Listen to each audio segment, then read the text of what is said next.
کا ایک قبیلہ تھا، تو وہاں اس کی جو گزرگاہ تھی، رستہ تھا، وہ ایک پہاڑ کی چوٹی سے ہو کے گزرتا تھا. تو اس پہ ڈاکوؤں نے قبضہ کر لیا. وہ گزرگاہ تھی، سارے لوگ وہاں سے گزرتے تھے، تجارتی قافلے گزرتے تھے، لوگ وہاں سے گزرا کرتے تھے. تو ڈاکوؤں نے وہاں قبضہ کر لیا اور اسے بند کر دیا. اب معاملات یہ ہوئے کہ جس نے گزرنا ڈاکوؤں نے لوٹ لینا. لوگ بڑے پریشان ہوئے. بادشاہ نے اپنے سپاہی بھی بھیجے، لیکن ڈاکوؤں کی تعداد زیادہ تھی کچھ، اور ڈاکو جو ہے بھی مہارت رکھنے والے تھے جنگ کی، تو وہ بادشاہ کی فوج بھی انہیں روک نہ سکی. تو لوگ بڑے پریشان ہوئے کہ یہاں کیا کرنا ہے. تو لوگوں نے مل کر ایک پلاننگ کی، سر جوڑ لیے، مشاورت کی، اور ہوا یہ کہ ایک بندے کو ڈاکوؤں کی مخبری کرنے بھیج دیا گیا. ڈاکوؤں کی مخبری کرنے گیا. ایک دن اس نے اطلاع دی کہ ڈاکو کہیں گئے ہوئے ہیں، کہیں ڈاکہ ڈالنے گئے تھے. تو یہاں پہ پلاننگ پہلے سے تھی کہ جس دن یہ پیغام دے، تو بندے تیار تھے، جنگجو، جنگ کی مہارت رکھنے والے افراد کافی سارے. تو وہ فوراً ادھر گئے پہاڑ کی چوٹی پہ. انہوں نے پہاڑ کی چوٹی پہ قبضہ نہیں کیا، کیونکہ قبضہ کرتے تو ڈاکو پھر آ جاتے، پھر لڑائی ہوتی. وہ وہاں چھپ گئے. اب وہ چھپ گئے، رات کہیں دیر ڈاکو آئے. ڈاکو تھکے ہارے رات کے وقت، انہوں نے ایک جگہ سامان سارا اکٹھا کیا ڈاکے کا، اپنے سارا اسلحہ اتار کے رکھا، لمبی تان کے سو گئے، گھوڑے بیچ کے سو گئے. اب ڈاکو گئے سو. انہوں نے پہلے اسلحہ غائب کیا، پھر انہوں نے ڈاکوؤں کو پکڑا اور جا کے زندان میں ڈال دیا، جیل کر دیا. صبح بادشاہ سلامت کے حضور پیش کر دیا. اب سارے ڈاکو بادشاہ کے پاس پیش ہوئے تو بادشاہ نے انہیں سزائے موت لکھ دی کہ ان سب کو سزائے موت دی جائے. ان سارے ڈاکوؤں میں ایک نوجوان لڑکا تھا، ابھی اس کی مونچھیں نکل رہی تھی، جوانی کی بہاریں دیکھنے والا تھا، ابھی چڑھ رہا تھا جوانی کی بہاریں. تو بادشاہ کے وزیروں میں ایک بڑا رحم دل وزیر تھا. اس نے بادشاہ سے عرض کی کہ بادشاہ سلامت، آپ اس نوجوان لڑکے کو چھوڑ دیں. یہ ان کے زیر اثر تھا، بری صحبت میں آ گیا، ورنہ اس کا قصور نہیں ہے. یہ تھوڑا سا بہک گیا ہے، بھٹکا نہیں ہے. اگر نیکوں کی صحبت میں رہے گا تو راہ راست میں آ جائے گا. اس کی تعلیم و تربیت کی جائے گی تو یہ بدل جائے گا. جیسا کہ آپ نے مجھے کہا، جو سوال ہے آپ کا، کہ یہ ٹھیک ہو جائے گا. بادشاہ نے انکار کر دیا. بادشاہ کا کہنا کہ آپ اس کی مثال یہ لے لیں کہ بھیڑیے کا بچہ بڑا ہو کے بھیڑیے ہی بنے گا، چاہے انسانوں میں پلا ہو. بھیڑیا ہے تو بھیڑیے ہی بنے گا نا، چاہے انسانوں میں پلا ہے.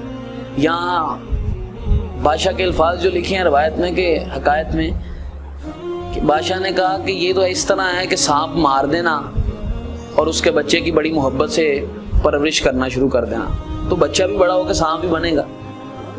بادشاہ کا موقف یہ تھا کہ درخت کی جڑ کاٹ دینی چاہیے، کیونکہ جب درخت کی نئی نئی جڑ ہو نا تو اسے کاٹنا، اسے اکھاڑنا آسان ہوتا ہے. اگر وہ پختہ ہو جائے تو پھر اکھاڑنا بڑا مشکل ہو جاتا ہے. لیکن وزیر نے پھر سے کہا کہ بادشاہ سلامت، ہم اس کی تربیت کر لیتے ہیں. کہتے ہیں نا، وہ قطرہ قطرہ پھینکتے جاؤ تو پتھر بھی پگھلنا شروع ہو جاتا ہے، لیکن رہتا آخر وہ پتھر ہی ہے. وزیر کی سفارش پہ بادشاہ نے اسے چھوڑ تو دیا، اس کی بخشش کر دی. اب وہ شاہی خزانے سے پلنے لگا. 2 سال اس کی تعلیم و تربیت کی گئی. اب یاد رکھیے گا کہ تعلیم و تربیت پوری کلاس کی ہوتی ہے، لیکن ساری کلاس ایک جیسی نہیں نکلتی.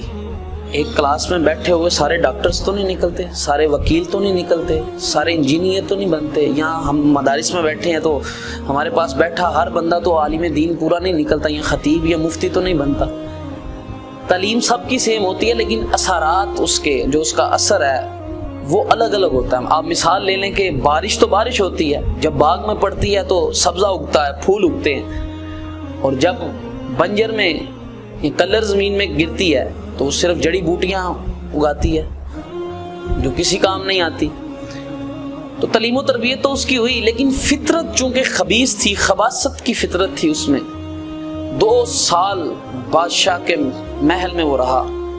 تو آپ کو پتا ہے ہر جگہ ایک خبیث ٹولہ ہوتا ہے جو ظاہراً تو ٹھیک ہوتا ہے لیکن باطن بد ہوتا ہے. تو بادشاہ کے نوکروں میں بھی ایسے لوگ تھے انہیں چونکہ پتا تھا کہ یہ بچپن سے چوری میں ملوث ہے، ڈاکوں میں ملوث ہے، تو انہوں نے اس سے دوستی کر لی۔